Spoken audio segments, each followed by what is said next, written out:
Hello guys, good morning. As you know that we are continuing the series of tenses and we have already completed the present tense. We have already done the four subtypes of present tense and now we are doing in this video the past tense.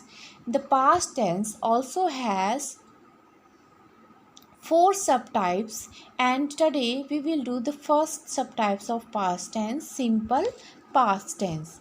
Yes students, simple past tense is also called past indefinite tense. The simple past tense is used to indicate an action completed in the past. Simple past tense जो है past में complete हुए actions को indicate करता है. The actions that are completely unrelated to the present. जो action जो present से बिल्कुल अनरिलेटेड होते हैं, उनका कोई संबंध प्रेजेंट से नहीं होता.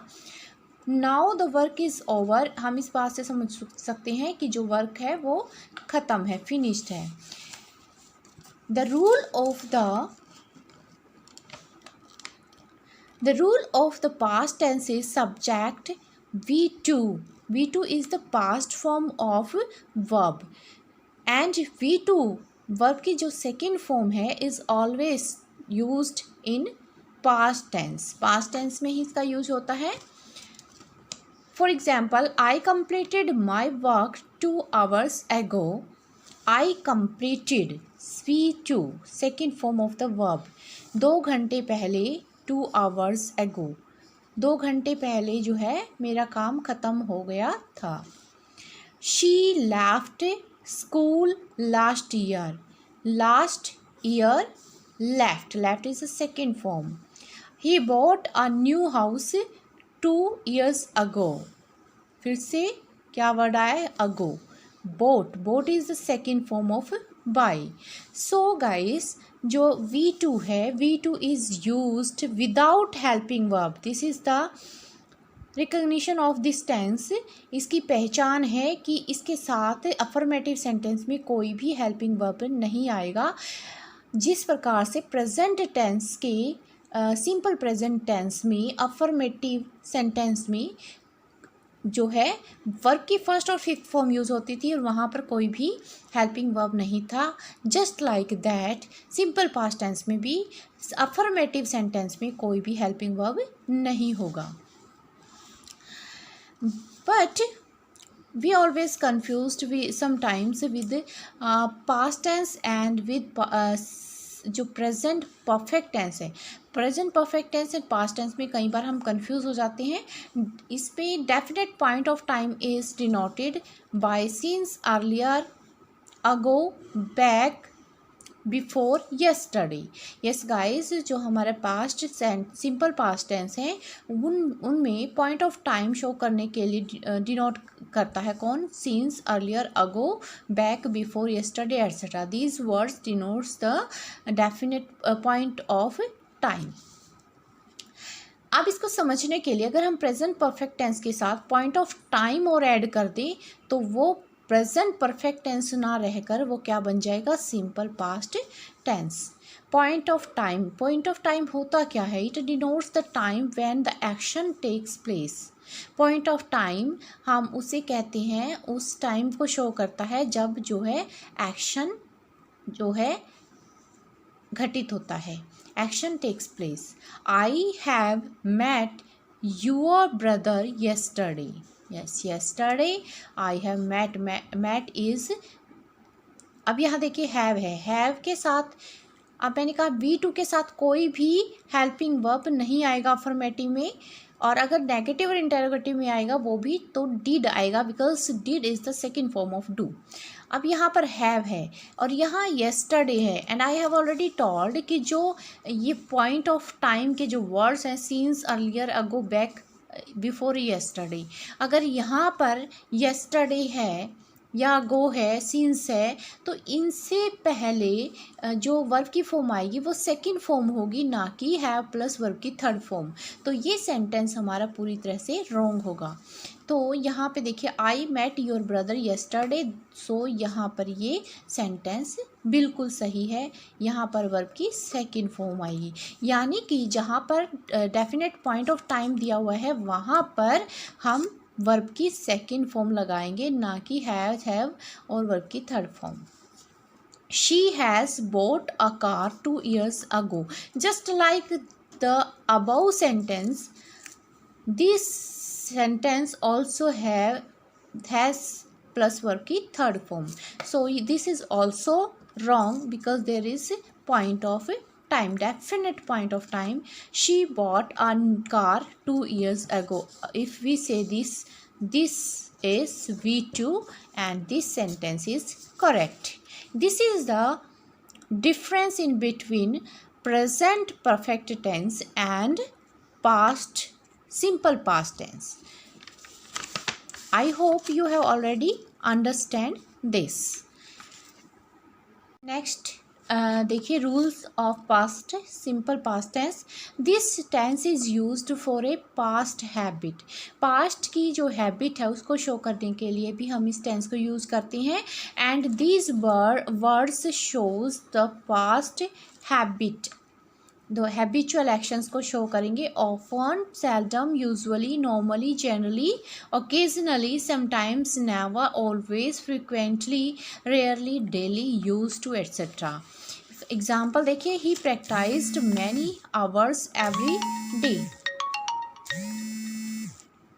ही practised many hours every day.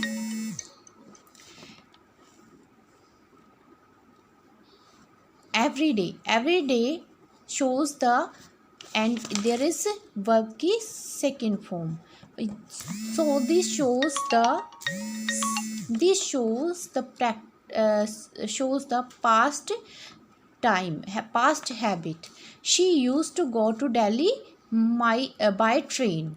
used to मतलब हैबिचुअल, हैबिट है रही है उसकी कहाँ पर, दिल्ली जाने की। किसके द्वारा, ट्रेन के द्वारा। She always carried an umbrella. She always carried an umbrella, वो हमेशा अम्ब्रेला जो है कैरी करके रखती थी। तो ये जो है वो आपको शो करती है second form of the verb, and all these word shows the habitual actions created in the past. Sometimes this tense is used without an adverb of time. In such cases, the time may be either implied or indicated by the context itself. For example, I learnt music in Delhi. मैंने जो है दिल्ली में music सीखा।